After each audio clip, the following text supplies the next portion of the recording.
Hello hello check hello hello hello hello check.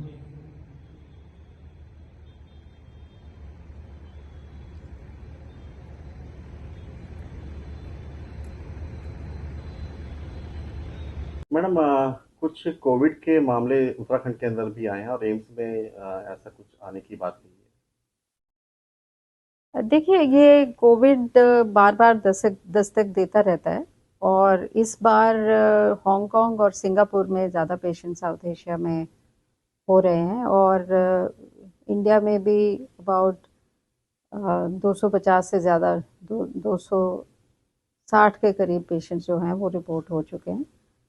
और ज़्यादातर ये तमिलनाडु, केरला, महाराष्ट्र और अब दिल्ली में भी हैं। दिल्ली में आई थिंक 23 केस जो हैं वो रिपोर्ट हुए हैं।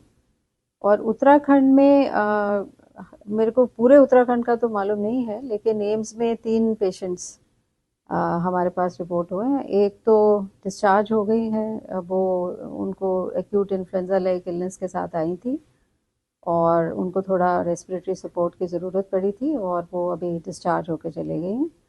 और एक और पेशेंट है जो हमारी अपनी रेजिडेंट है, जिसको ज़ुकाम खांसी वगैरह था, तो जो टेस्ट करने से पॉजिटिव आया है।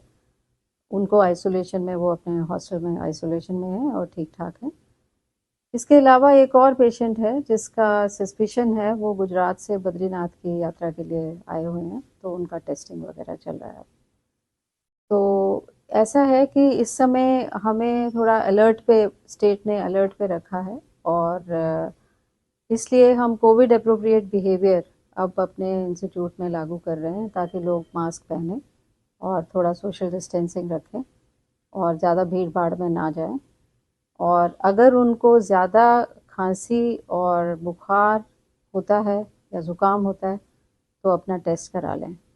क्योंकि ये वेरिएंट जो है, JN1 वेरिएंट है, उसके और भी आगे वेरिएंट्स होते हैं, जिसमें ऐसा पाया गया है कि बहुत सीरियस बीमारी तो नहीं होती है। लेकिन अगर किसी को पहले से कोई कोमॉर्बिडिटीज़ हैं, जैसे कोई डायबिटिक है या हार्ट डिजीज़ है, हाइपरटेंशन है, या और कोई प्रॉब्लम है, इम्यूनोसप्रेसेंट दवाइयों पे हैं, तो उन लोगों को अपना चेकअप करा लेना चाहिए और मॉनिटरिंग में रहना चाहिए। मैडम टूरिस्ट इसमें कुछ यात्री भी बताए गए हैं जो अभी पॉजिटिव डिटेक्ट हुए हैं। हाँ, ऐसा है कि इस समय चारधाम यात्रा चल रही है और यात्री पूरी इंडिया से आ रहे हैं। तो ऐसा तो पॉसिबिलिटी बनती ही है कि किसी को ये रास्ते में या जहाँ से वो आ रहे हैं वहाँ से उनको कोविड का इन्फेक्शन हो। तो अगर किसी को इस तरह की प्रॉब्लम होती है, जैसे कि खांसी, बुखार, जुकाम वगैरह, तो फिर उनको टेस्ट करा लेना चाहिए। मैडम फिलहाल अपना आपके इस अस्पताल में कैसे किस तरह से सुरक्षा रखी जाएगी कोविड को लेकर। देखिए, ने पहले भी जब भी कोविड की प्रॉब्लम आई है तो बहुत सक्सेसफुली मैनेज किया गया है। और वो ही स्टैंडर्ड ऑपरेटिंग प्रोसीजर्स हम लागू कर रहे हैं, ताकि हम प्रिपेयर्ड रहें। इसके लिए ज़रूरत होती है बेड्स की, ऑक्सीजन की, सपोर्टिव केयर की, वेंटिलेटर्स की। वो सब हमारे पास पर्याप्त मात्रा में है।